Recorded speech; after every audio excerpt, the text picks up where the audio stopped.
लाल button को दबा के सब्सक्राइब करें हमारे चैनल को और क्लिक करें बेल आइकॉन को ताकि आपको आने वाली वीडियोस मिलती रहें बिल्कुल free. Hit the red button for subscription and click the bell icon for upcoming videos, it's free. Intizar Husain साहब एक बड़ा नाम है और उन्होंने बहुत सारी फेमस स्टोरीज़ लिखी हैं, जिनमें एक स्टोरी रिटन एपिक भी है। और ये कहानी पार्टीशन के पस मंज़र में है, पार्टीशन के बैकग्राउंड में है, जब इंडिया और पाकिस्तान का पार्टीशन हो रहा था। पाकिस्तान बनते वक्त जो मुश्किलात लोगों को हुई उनका हमें यहाँ पर ज़िक्र मिलता है। ख़ास तौर पर जो माइग्रेशन करके पाकिस्तान आए। कादिरपुर एक गांव है जहाँ एक आदमी पिछवा रहता है। पिछवा की बहादुरी के किस्से काफ़ी मशहूर हैं और सारा गांव ही उसकी बहादुरी की वजह से उसकी इज़्ज़त करता है और उसकी बात मानता है।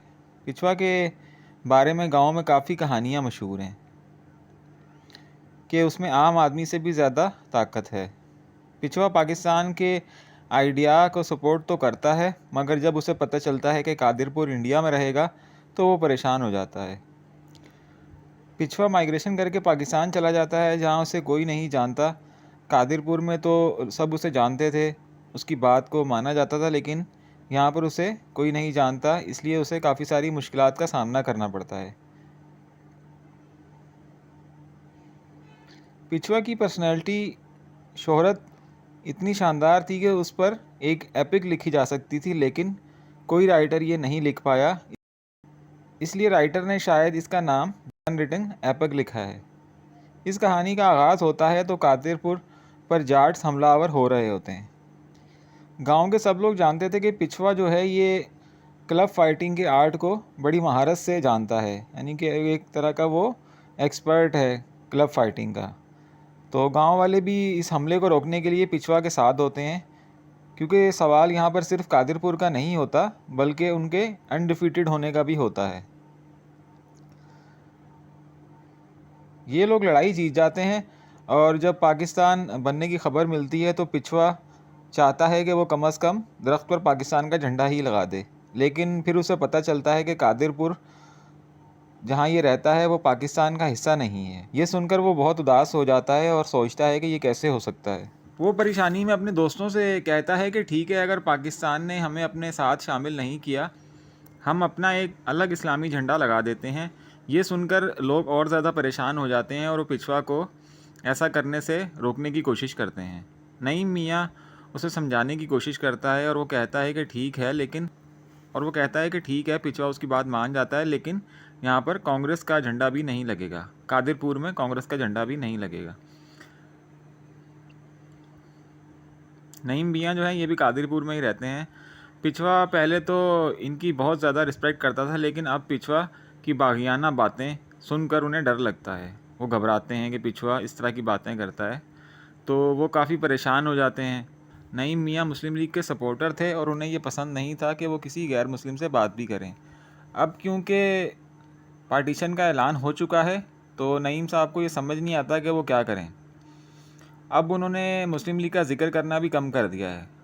आखिरकार वो पाकिस्तान चला जाता है और कादिरपुर से रवानगी के वक्त वो सबको दिल्ली जाने का बताकर जाता है कि मैं दिल्ली जा रहा हूँ। लेकिन कुछ दिन बाद उसका एक ख़त लाहौर से आता है और उसमें वो लिखता है कि अब मुसलमानों का इंडिया में रहना मुश्किल हो जाएगा, इन्हें हर काम में मुश्किल आने वाली है। शुक्र है कि मैं पाकिस्तान पहुँच गया हूँ और महफूज हूँ। और वो कहता है कि तुम सब भी यहीं आ जाओ, क्योंकि कादिरपुर में अब कुछ नहीं रह गया है और मेरे यहाँ अच्छे ताल्लुकात बन गए हैं। मैं तुम लोगों की भी मदद करने की पोजीशन में आ गया हूँ। पिछवा को जब ख़त के बारे में पता चलता है तो वो नईम को बहुत बुरा भला कहता है। उस ख़त के मिलने के बाद कादिरपुर में थोड़ा पैनिक हो जाता है, कुछ लोग पाकिस्तान जाने का सोचने लगते हैं। पिछवा पाकिस्तान आ जाता है और यहाँ उसके पास कोई काम नहीं होता, ना ही कोई रहने की जगह होती है। कादिरपुर में उसे इस तरह के मसाइल का सामना नहीं करना पड़ता था, लेकिन यहाँ उसके पास सर छुपाने की भी जगह नहीं होती है। राइटर जो उसे 16वीं सदी के टीपू सुल्तान की तरह पेश करना चाहता था, लेकिन पाकिस्तान आकर उसके लिए अपना पेट भरना भी मुश्किल हो गया था। इस चीज़ ने उसके करैक्टर को काफ़ी डैमेज किया था। पिछवा को अब काम की तलाश थी और नईम मियाँ अब पहले वाले नईम नहीं थे।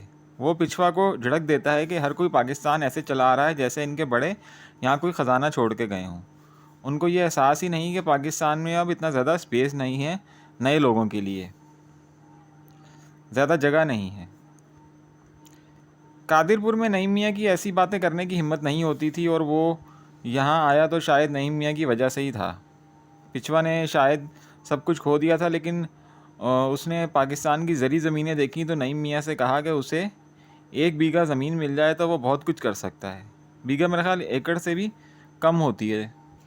तो वो जवाब देता है कि नईम मियाँ जवाब देता है कि दिन में ख्वाब देखना छोड़ दो, तुम्हें कोई बीघा ज़मीन क्यों देगा, ना ये तुम्हारी है ना मेरी है, ना ही ये ज़मीन जो है ज़िम्मेदारों की ज़मीन है। तो पिछवा कहता है कि ज़िम्मेदार भी हमारे मुसलमान भाई हैं, वो मुझे इतनी तो ज़मीन दे ही देंगे। अब राइटर उसकी मुश्किलात प्रॉब्लम्स की तरफ तवज्जो दिलाने की कोशिश की है। पिछवा, जिससे कादरपुर में किसी किस्म की प्रॉब्लम नहीं थी, उसने मीलों का सफ़र तय किया। जब पाकिस्तान पहुंचा तो उसे किन मुश्किलात का सामना करना पड़ रहा था, क्योंकि लाखों की तादाद में रिफ्यूजीज़ आ रहे थे, तो उनके रहने का, नौकरी का बंदोबस्त एक नई हुकूमत के लिए मुश्किल काम था। इसके बाद जो पिछवा का गांव कादिरपुर था, वो अब कादिरपुर नहीं रहा था, बल्कि उनके जाने के बाद वहाँ कुछ नए लोग बस गए थे और उन्होंने गांव का नाम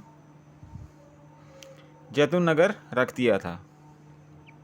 अब गांव में पहले जैसा इत्तेहाद और इत्तेफाक नहीं था, पहले जैसी यूनिटी नहीं थी, ना सब लोग भाईचारे से रहते थे।